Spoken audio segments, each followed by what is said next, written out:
Le chrétien et les malédictions générationnelles. Exode chapitre 20, versets 5 à 6.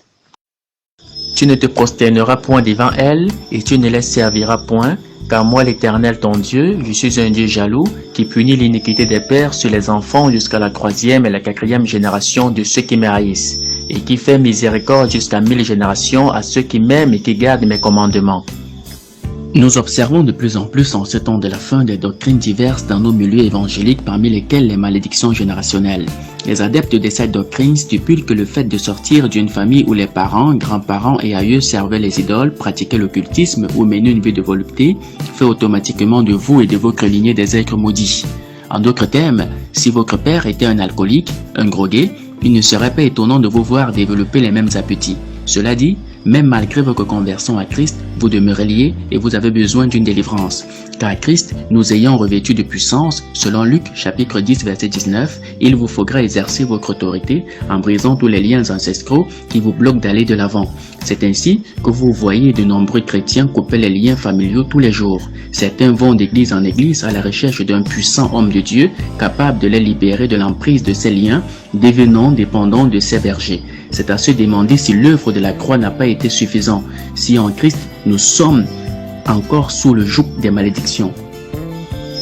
Il est vrai qu'on peut observer chez un individu des désordres sexuels, des troubles obsessionnels et des instabilités affectives qui soient transgénérationnelles.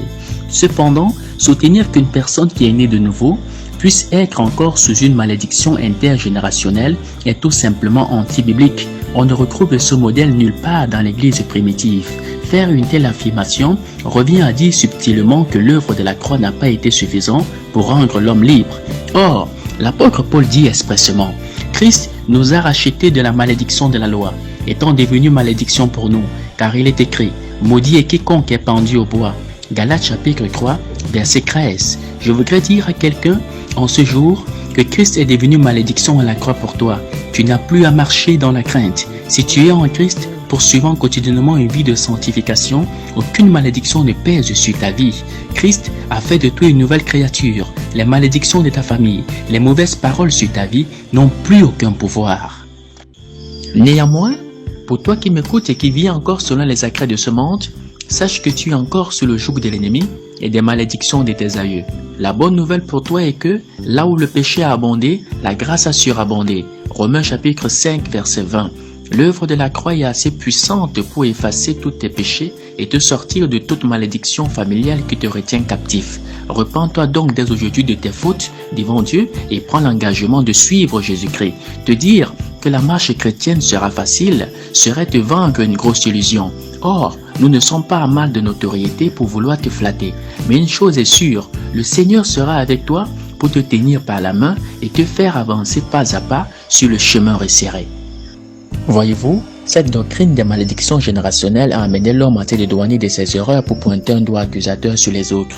Pourtant, il demeure responsable de ses actes, vu qu'il est écrit que chacun rendra compte à Dieu pour lui-même. Romains chapitre 14 verset 12. Vous remarquerez que dans notre texte de base, la malédiction ne va que jusqu'à la 4e génération, alors que la bénédiction, elle, s'étend jusqu'à 1000 générations. Ce qui traduit la puissance de la grâce sur le péché. C'est dire que Dieu avait déjà prévu la délivrance de la race humaine par le sacrifice de Jésus-Christ. Oui, bien-aimés, l'œuvre de la croix a été parfaite. Elle nous a introduits dans le royaume du Fils de son amour.